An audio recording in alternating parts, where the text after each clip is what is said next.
Zombie apocalypse.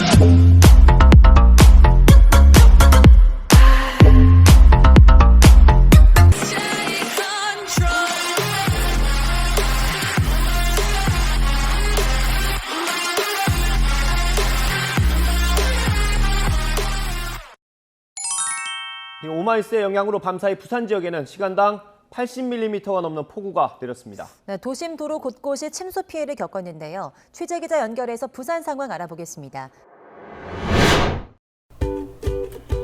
안녕하세요. 아카루시아 TV 나레이터 위카루세스입니다. 시청자 여러분, 다시 뵙게 되어 정말 반갑습니다. 아침 저녁으로 선선한 바람이 불기도 하지만 늦더위에 때 아닌 장마가 오고 징글징글한 코로나는 우리 곁을 떠날 줄을 모르고 다들 얼마나 힘들게 매일매일을 보내고 있습니까? 이럴 때일수록 좀 더 밝은 소식을 전해드렸으면 참 좋겠습니다만 오늘의 주제 또한 어두운 얘기라 죄송할 따름입니다. 오늘은 재앙의 수준으로 전 지구를 엄습하고 있는 기후변화에 대한 주제로 영상 만들어 보았습니다. 그 중에서도 우리 대한민국을 중심으로 하는 주변국, 특히 중국, 일본, 러시아에 대한 엄청난 폭우 소식을 전해드릴까 합니다. 아직도 맹위를 떨치고 있는 코로나 소식과 덜 떨어진 정치인들 뉴스로 온 기레기들과 언론들이 제대로 주변 뉴스를 전하지 않는 것 같아 저라도 유튜브를 통하여 소식을 좀 전해드릴까 합니다. 먼저 중국부터 말씀드릴까 합니다. 중국은 작년에도 이해할 수 없는 엄청난 폭우가 거의 2달여 동안 지속되는 바람에 중국의 가장 큰 댐인 스촨댐 붕괴까지 우려되는 상황까지 갔었지요.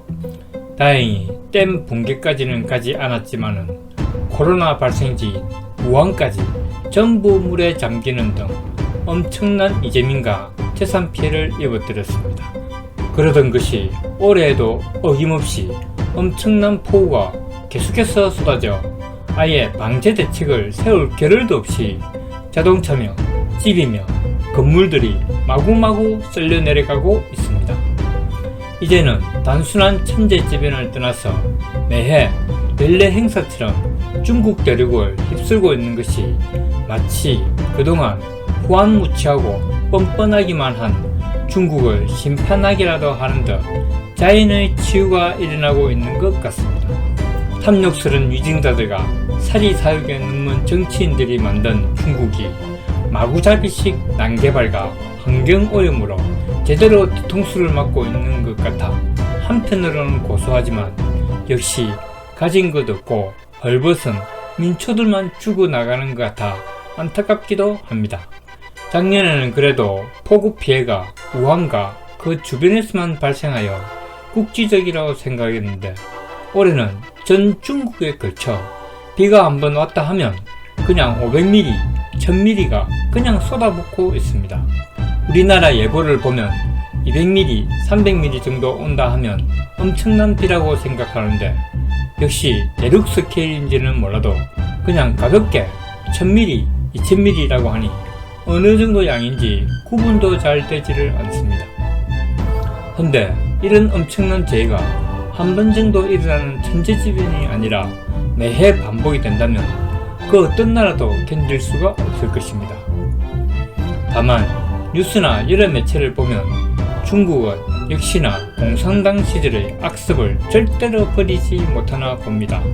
보통의 나라라면 모든 정보를 공개하고 이재민을 구일하고 실종자를 한 명이라도 찾기 위해 노력할 텐데 중국의 썩어빠진 정치인들은 어떻게든 숨기고 덮고 가리려고만 하니 손바닥으로 하늘을 가릴 수 없다는 너무나 작은 이치를 알지 못하는 것 같습니다.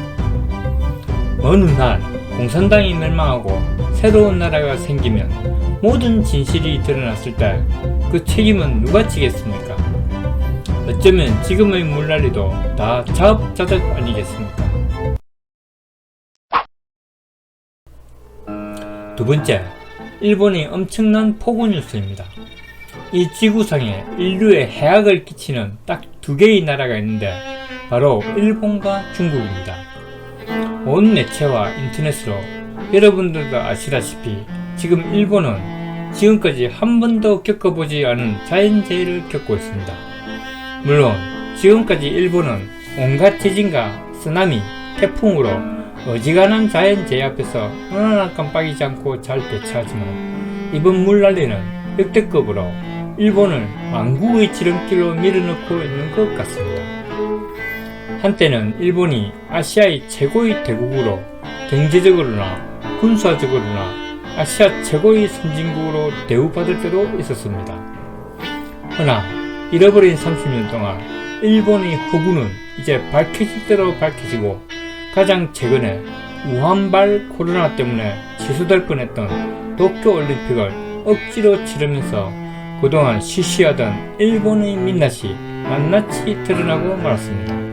국민들이 정치에 무관심해지고 언론과 지식인들이 국민들의 눈과 귀를 어둡게 만들어 아무런 판단도 못할 때 이정자들이 온갖 부패와 횡령, 매간매직을 해도 아무런 제재를 받지 않고 대대손손 헤쳐먹기 바쁘니 어쩌면 당연한 결과일지도 모릅니다. 지금 일본의 폭우 피해는 상상을 초월하고 있습니다. 그냥 비가 좀 많이 와서 범람과 홍수가 났네 정도가 아닙니다. 이건 비 한 번 왔다 하면 1000mm, 2000mm가 그냥 쏟아붓다시피 하니 얼마나 피해가 발생했는지, 얼마나 실종됐는지, 얼마나 죽었는지 솔직히 지금 파악조차 안 되고 있다 보이십니다. 어쩌면 그동안 지은 죄가 얼마나 많은지 심판을 받고 있다고도 보여집니다. 역시나 그동안 수많은 죄를 지은 위정자나 정치가 부자들은 별다른 피해도 없고 겨우 집 한 채, 논밭 정도 가지고 있는 애꿎은 일본 국민들만 쓸려나가고 있습니다. 더군다나 이 폭우, 물난리가 올해로만 끝나지 않을 거라는 게 더 무서운 사실입니다. 지구가 정말로 인류를 어느 정도 숫자를 줄이기 위해 몸부림치는 거라면 이제 이 물난리는 시작에 불과할 것입니다. 마지막으로 러시아의 뉴스입니다. 엄청난 땅덩어리를 가지고 있는 러시아이지만 역시나 이 물난리는 피해가지는 못했나 봅니다. 지금 온갖 뉴스를 돌아보면 진짜 기후의 변화를 실감할 수 있겠습니다. 북극의 빙산이 마구마구 녹아내리고 있으며 한번 비가 왔다 하면 맨날 며칠 쉬지 않고 내리고 있고 지구의 기온이 정말로 올라갔는지 북극, 남극 할 것 없이 눈이 얼지 않고 마구 녹아내리며 온갖 재난을 만들고 있습니다. 불과 한 달 전에 엄청난 폭우가 내려 러시아가 자랑하는 시베리아 횡단철도도 끊어져 버렸습니다. 아무리 눈이 내려도 아무리 태풍이 불어도 끄떡없던 열차도 대홍수에는 속수무책이었나 봅니다. 그 외에도 유럽 쪽 독일도 엄청난 물난리를 겪어 수십 명의 사람이 실종되고 수천 명의 이재민이 생기고 엄청난 재산상 피해를 입었습니다. 지금 이러한 피해 상태를 돌아보면 진짜 지구가 자정활동을 시작한 게 아닌가 싶습니다. 중국이 퍼뜨린 코로나로 인한 사망자가 벌써 450만이 되었고 누적 확정자만 2억이 넘습니다. 코로나의 엄청난 기후변화에 지금 온 인류가 몸살을 앓고 있습니다. 과학자들의 연구에 의하면 지구 인구가 5억 정도였을 때가 가장 안정적으로 자연과 어울려 살았다고 합니다. 지금 지구 인구는 대략 70억이 넘습니다. 정말로 지구라는 생명체가 인류의 숫자를 줄이기 위해 나선 것일까요? 정말 두려운 상상입니다. 이제라도 온 인류가 국가와 인종을 떠나서 자연 회복에 나서야 하고 모든 것을 투명하게 공유하여 상생의 세계로 나아가지 않으면 이제 인류는 서서히 공멸의 시간으로 다가갈 것입니다. 이상으로 엄청난 자연재해를 겪고 있는 주변국을 보면서 미리 대처하고 준비해야 한다고 생각하는 영상을 만들어본 아카르시아TV 나레이터 이카루세스였습니다. 끝까지 시청해주셔서 감사합니다. 다음에 뵐 때까지 안녕히 계십시오. 감사합니다.